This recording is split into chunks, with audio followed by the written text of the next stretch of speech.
I'm your host, Peter Komendowski, and welcome to Surviving Bad, where we explore stories of survival, hope, and inspiration.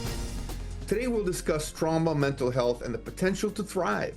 Depression, anxiety, and ADHD have a direct relationship to how your mind and body adapt to trauma. New evidence-based treatments offer the potential to regain control of your life. It's interesting how the mental health community is looking at new approaches that are literally life-changing. Now, to tell us about her journey as a medical professional, Sherilyn Ritkers joins us to explore this new focus on treating the individual as a unique human and unlocking healing potential. Sherilyn, welcome to the show, and tell us a little bit about what brought you to this place. Well, thank you. It's nice to be here. I'm honored to be on your show. And, I've been a mental health nurse for, close to 30 years. And I worked on the inpatient unit, a child and adolescent unit for many, many years, and really loved that and had so many experiences with kids who were really suffering due to a lot of trauma in their lives. And I also worked quite a bit on adult mental health units, and same thing, just, really had interaction with so many adults who had lived through so many really terrible things. And I really got inspired to go back to school to become a nurse practitioner after reading a beautiful book on connection. And I really started thinking, oh, maybe as a nurse practitioner, I could have some impact on people's lives in a way that maybe I couldn't as much as on the floor, on the nursing floor. So I went back to school and have since just learned so many beautiful tools to help people really on their recovery from trauma and recovering from depression and anxiety. So that's a little bit of my story. I also feel like I use a lot of these beautiful practices in my own life. And so I understand how they help people thrive. And it's fascinating, talking to you before the show, there's sort of a unique relationship between, the mental health issues and anxieties and trauma. It's like trauma is not the problem. Trauma is life. But these other problems arise. So I guess what we see is so much effort put on the symptoms of a problem as trauma. And you saw a connection there that wasn't getting treated directly very often. Is that correct? Well, yeah, I think that, all these things that happen to us that are hard end up causing an impact on our soul. Right. And I think that's where trauma comes in, is like we're holding on to these things and that have hurt us and have wounded us. And yeah, I started, coming into contact with some modalities to really help release some of this, that we hold so tightly onto, and finding ways to go, hey, these things have happened to you and you're kind of it's impacted your soul, but there are ways to heal this. There are balms that we can put on this, and there are ways too that we can really let go to some of these, just the wounds that have so greatly affected us. So you Is got that making primary sense? problem. Yeah. Well, we got a primary problem of trauma, a secondary problem of all these symptoms of depression, anxiety, ADHD, but then they take on a life of their own and create a sense of hopelessness. Yes. The Often. disease Yes, line, calling it a disease, which really helps people not to take, say, personal ego bashes because of it, has helped people. But it's also created a category of hopelessness that says, oh, I have this disease and it's probably incurable. You're looking at this completely differently. Absolutely. Absolutely. I feel so much like I've watched so many people that have come in and said, I'm so depressed. I'm so anxious. And we learn, together, we kind of work on specific skills that really help them feel better and they start to thrive. And I love that. I love to give hope and to tell people, no, you don't have to feel like this forever. There's a lot of hope for you to feel like you can thrive. Thus, my business name is Time to Thrive, because I really believe we all can thrive, even if we've lived through trauma, even if we're suffering with depression and anxiety.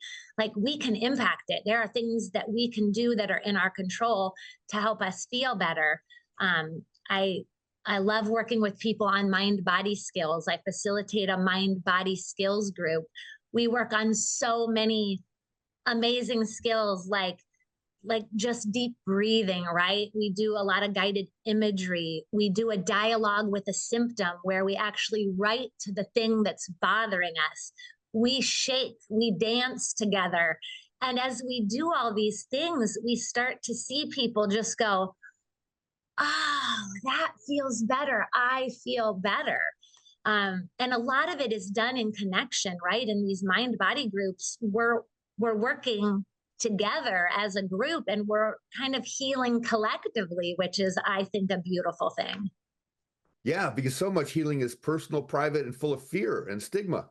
And by opening those doors, you get the sense of community to work on this. That's a great idea.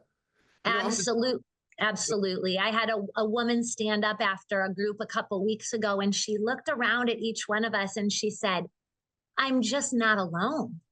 And I'm like, bingo, like you nailed it. You're not alone. There's suffering all around, and together we can feel better. all right, let's take a short break. I'm excited to continue our conversation. See you all after the break. You don't want to miss this.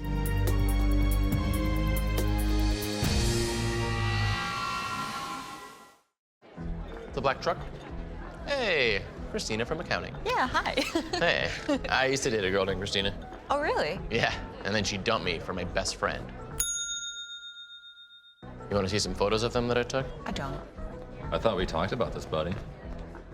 Buzz and overshared again? Yeah. Yeah. I'm gonna call a car. That's a smart idea. So yeah, I know, that's why I did it. Hey, you're gonna get back to the top of the mountain. Does that mean I'm gonna get back with Christina? No. Oh. No. While a lot is changing in our world, at MediaCom, our focus remains the same, making sure you have the fastest, most reliable connection possible. During this critical time, we know your needs are changing. You may be working or learning from home, relying on telemedicine, or finding new ways to keep everyone entertained. If you need more speed, call or go online, and MediaCom will double your speed immediately for as low as $10 more a month for 1 year. I think it's just vapor with flavor. It won't hurt my kid like cigarettes, right? Vaping is safer than smoking, isn't it? There's really not even that much nicotine in them, right? My kid? My kid Knows it's dangerous. Get your head out of the cloud. Today, nearly 8,000 kids will start vaping, maybe even yours. Learn about the dangers at talkaboutvaping.org.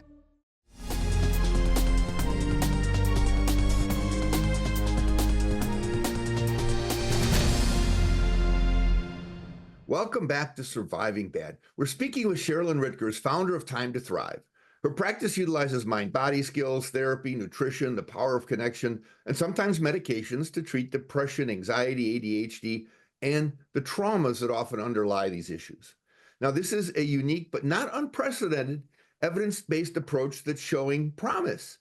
You know, I sometimes worry that the show will sound like an infomercial because I get so excited about our guests and what they have to offer. And that's not what this is. What this is a hint to people that, you know, just checking into your physician, which they are great people and they have a lot on their plate.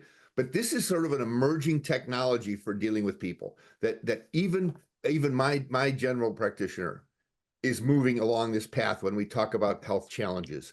So that's why I'm excited. And that's why I'd like to hear more about, you know, how you really, you know, found that this evidence-based approach has this evidence. I mean, where is the science coming behind this, and how is this being incorporated in a way that comfortably fits with the medical community?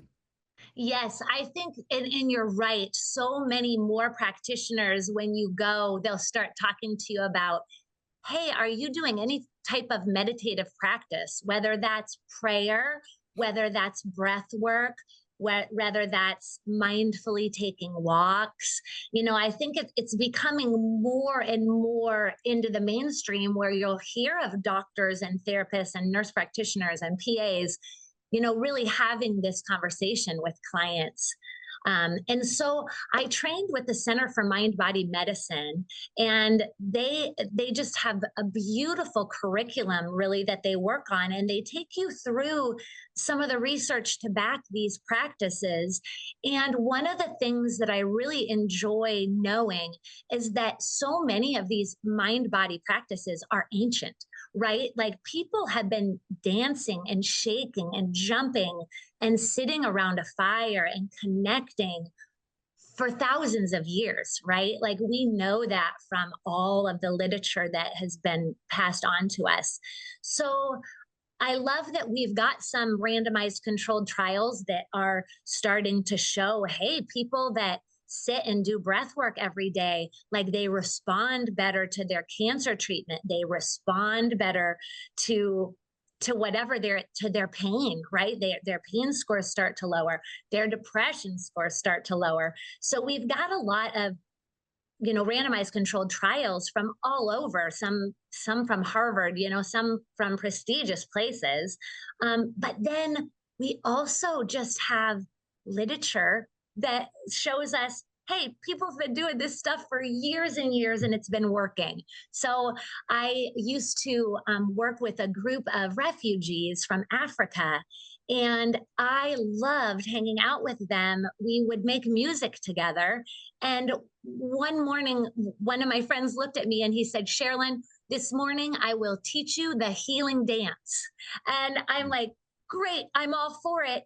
And we literally just danced for 20 minutes to this beautiful drum beat. And at the end, I'm like, I get it, right? Like that, I feel good after that. So they had been doing that, that had been passed on to them for generations. And so I think it's this beautiful mix of, yeah, we've got some good solid studies, and then we also have history to show us this stuff's worked in the past. We also haven't had a lot of science on aging. We're learning that aging gracefully is a difficult challenge, and everybody ages. I mean, a child is born and there's growth spurts. I mean, you're aging throughout your entire life. It's not just getting old. And right. Actually, as you get old, you age differently. You have aging spurts as opposed to growth spurts. So you learn whole new places to be. But that this idea of taking responsibility for your body and yourself, it's not an external thing. Historically, humans were full of anxiety, survival, and threats. But we don't have all that stuff now, but we still carry this baggage with us that in order to age gracefully, which can be from 20 to 30 or 50 to 60, you somehow have to deal with it. And it's amazing the resilience of the human body when you learn some of these tools. Yes, absolutely. I love that, as you mentioned, we have agency, so all of a sudden I am not just, it's not just, oh, all these things are happening to me and I have no choice how I respond, but it's like, oh, I have the agency to go, yeah, this is a really stressful thing, but I can go for a walk and I can breathe and I can think about what's manageable in my life and what's not. And I can focus on the things that I can manage. I can breathe out those things that I can't. And yeah, I find it lovely that we have agency to use these tools to help us feel better and to help us through our aging process or our growth process. Yeah, we're going to take a short break, but when we come back, I'd like to address the idea that when you look in that mirror and you recognize and you can actually say, I can't handle this, how you transition that to finding the help that you need. So hold that thought. We'll be back after a short break. Stay tuned. You don't want to miss any of this.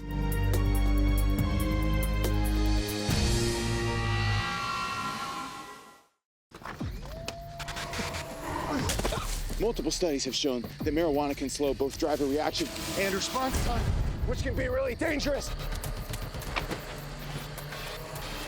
He's here. He's here. Wait. What? I can't drive. Why? My. Oh.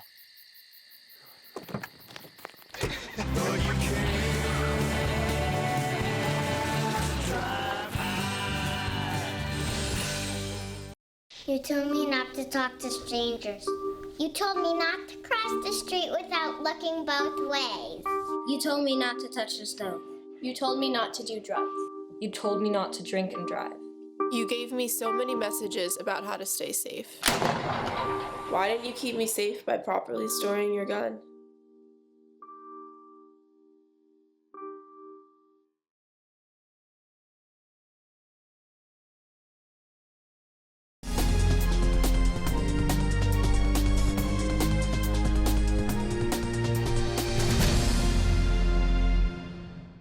Hello, I'm your host, Peter Komendowski, and welcome back to Surviving Bad. We're with Sherilyn Ritkers and talking about mental health and the potential to thrive. And you know, you made an interesting point at the end of our last segment where you have to look in the mirror sometimes and understand what you can do and what you can't do, when you need help, when you need to see someone. And that's a really difficult spot because we know that probably the majority of people are in loneliness and despair over that. Where do I go? How do I do it? How do you deal with that aspect as a professional, as a medical professional, in helping people overcome the burdens of that stigma and that fear? Yes, it is hard. I remind people that we're all struggling with something, right? Just being a human on this earth, there's this push and pull and always a little bit of struggle that we're dealing with. So I always remind people there is no shame in seeking help ever, right? And I feel like we're getting better in our current culture. Mental health awareness is really out there. And I think, I hear a lot of people say, well, my therapist taught me this, or my therapist said this. And so I think it's a little just more accepted to have a therapist or to have a psychiatrist or a psychiatric nurse practitioner, or, somebody that you're seeing maybe for med management. So I always remind people there is no shame in getting the help that you need. I often use diabetes as an example. If you had, diabetes, you wouldn't be afraid to go to the doctor and get help, right? So a similar thing, if you're struggling with depression, if you're struggling with anxiety or any kind of mood disorder or ADHD or whatever it is, go get help, right? Sometimes people will start with their primary care physician and they'll go in and they'll say, I'm not feeling great. What do I need to do?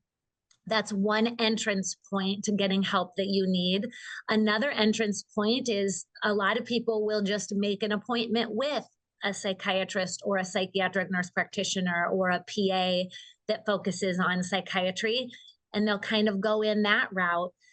Other people will start with a therapist. They'll realize, I don't feel good. I'm waking up anxious. My mood is low.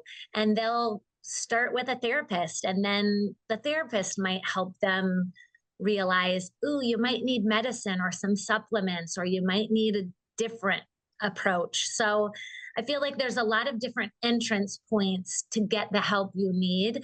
Some people will go to a behavioral health urgent care because it's kind of feels more acute, and they just wake up and they realize it's bad, right? I don't feel good. Sometimes people will end up at the urgent care because they feel like, I don't want to live. This is getting so bad that I'm thinking that death would be a better option. So those people, will go right to an urgent care. There's also, we've got behavioral health units across the state that are for people that realize, it's really bad and they're feeling suicidal. And so then they can go to more of an emergency room and get help they need. So I had a guest once that talked about that. It said, I thought I realized I needed the help of a professional when I became suicidal. But when I look back at it, I needed the help when I was waking up in the morning and didn't want to get out of bed. Absolutely. Absolutely. And I feel like it's always better to catch things at the onset, so to not wait until you are suicidal to seek help. But exactly when you start to realize, I'm not sleeping well, my appetite is affected, my concentration is poor, I'm having these thoughts of suicide, I'm irritable, or even not suicide, but I'm irritable, my mood is low. There's a lot of signs that help us realize, I'm not thriving, I need some help. That's really sort of an amazing thing to recognize as an individual. You use the diabetes example, and I'm one person that's been down that road with pre-diabetic life's conditions. It's not easy. I mean, you sometimes think that I have this great medical practitioner, but I need therapy. So you start out talking to yourself in the mirror. I didn't do therapy, but the thing I started to do was talk to myself in the mirror and say, wait a minute, what can I do? Because if you get into a pill conscious methodology, which, I mean, sometimes medicines are important, even the most difficult, even like opioids have a place in our society, just not everywhere in our society. Right, absolutely. It can cost you a lot of money because you're just dependent on that.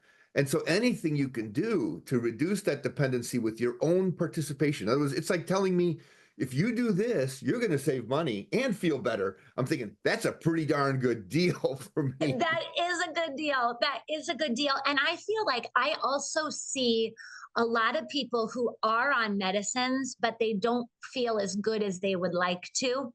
So I think the tools that I'm trying to, teach people are really great, because for some people, these tools alone really help them and they feel better. Sometimes it's these tools plus the medicine they're already on, and then they start to feel better. So, but I love what you mentioned, like these mind-body skills they're free, right? Anybody can do them. So it's just a beautiful thing. Hey, we're going to take a short break. We come back, Sherilyn, we're going to ask you to share some final comments, insights, and inspiration for our guests. We look forward to seeing you all right after the break.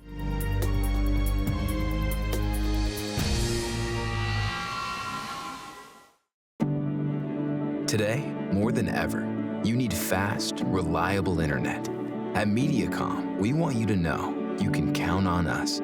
Our fiber-powered 100% gigabit technology network was built for the future. We have enormous capacity and power and 99.99% network reliability. So even though these are uncertain times, we're prepared, and you can be certain we'll keep your world connected. Today, more than ever, you need fast, reliable internet. At MediaCom, we want you to know you can count on us. Our fiber-powered 100% gigabit technology network was built for the future. We have enormous capacity and power and 99.99% network reliability. So even though these are uncertain times, we're prepared, and you can be certain we'll keep your world connected. Hey, Bobo, do trees tell each other stories? I'm sorry. I'm afraid I don't know that. Hey, why don't we go find out? Listen. Do clouds take naps? I couldn't tell you. Dad, do stars visit their friends? Look!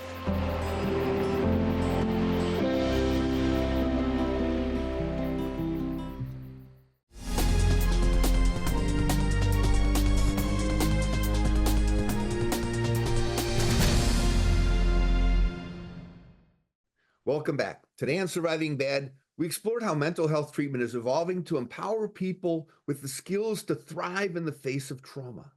Let's see what insights and inspiration Sherilyn has to share.